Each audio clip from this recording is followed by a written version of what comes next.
بسم الله الرحمن الرحيم ما أنت هالكن كلن كانوا يسوون نمي أي كل ما يشتريهين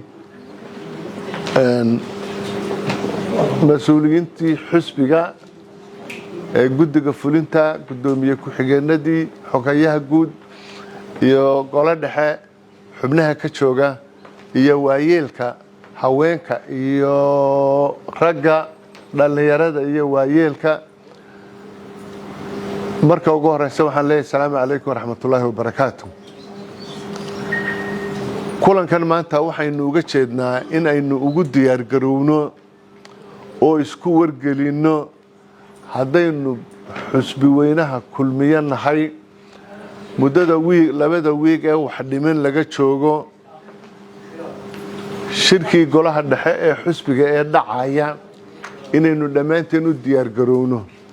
xusbiga shirka waxa inoo galaya xubnaha golaha dhexena waa intii uu inaga xulo shirweynaha xusbigu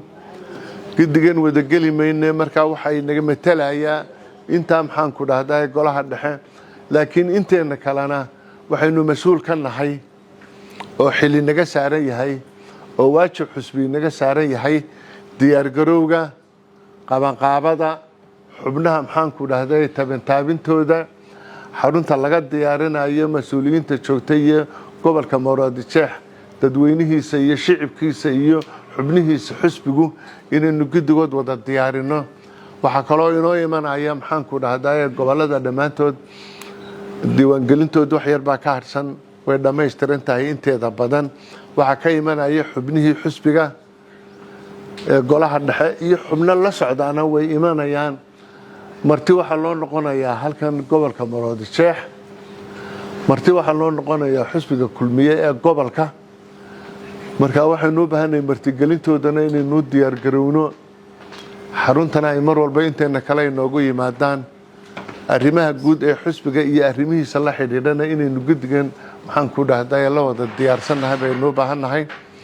aad iyo aad baan idinku mahadnaqayaa sida sharafta leh ee haybada leh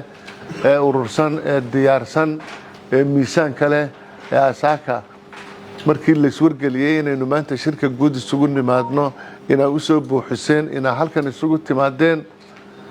waxaanu leenahay Somaliland guul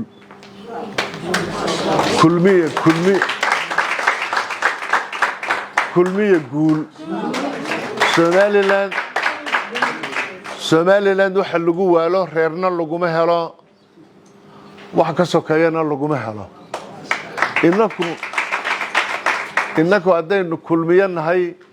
kulmiyanimadaynu wax ku helaa laba madaxweyne waxaynu ku dooranay kulmiyanimo ma qabyaaladaynu ku dooranay maantana ka dambana waxaynu ku dooranaynaa kulmiyanimo dadnimada iyo xusbinimada iyo qarannimaduna waxay ku jirtaa xusbiyaashan in qarannimada ku asaasmay